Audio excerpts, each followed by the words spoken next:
Thank you. It was all only a dream that Speaker Ryan would permit this House to work its will and have a vote to secure the future of our dreamers, American dreamers, who Trump one day condemns as illegal, then says he loves, and then goes off on some racist rant. Congress, in fact, has been hijacked by 28% of the members who sit here, applying the rule that the only thing this House can vote on is whatever a majority of the majority want us to vote on, and blocking everything else is what creates the problem that we face today.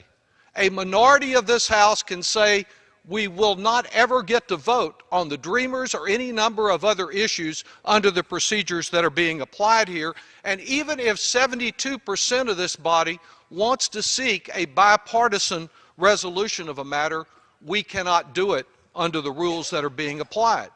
So what has happened since the Trump shutdown 3 weeks ago? What has been done to secure the future of our dreamers? What has been done to fulfill the promise that was made of action on our dreamers? Absolutely nothing.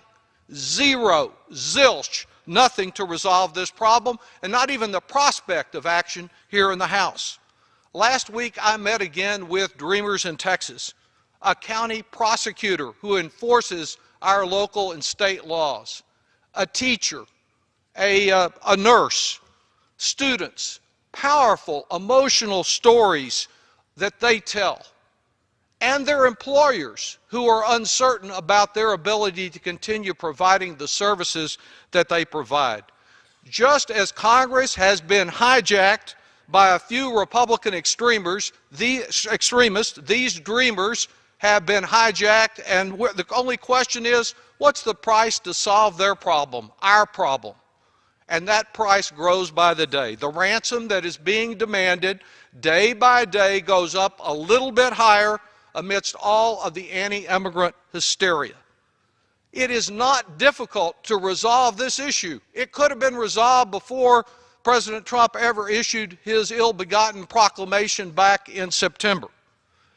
And since I represent a city that is proud to call itself Military City, San Antonio, Texas, I find it particularly obnoxious, the attempt to pit the security of our dreamers against the security of our country.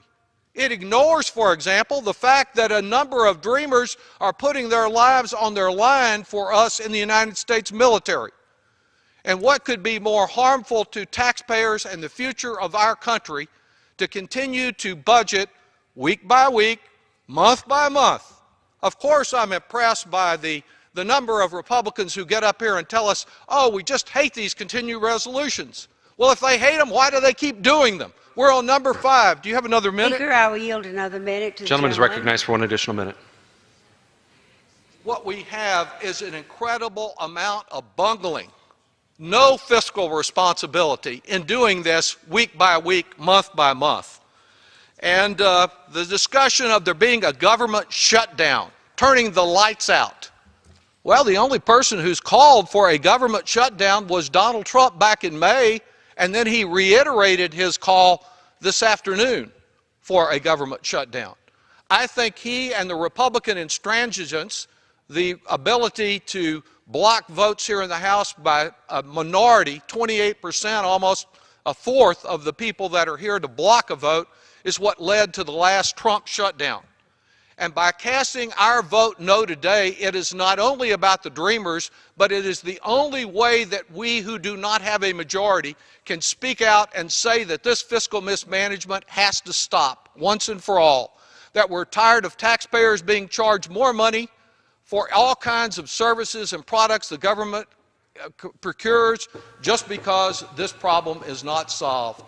Fulfill the dream, fulfill responsibility for the taxpayers, vote against this resolution. Gentleman's time has expired. Members are reminded to refrain from engaging in personalities towards the President.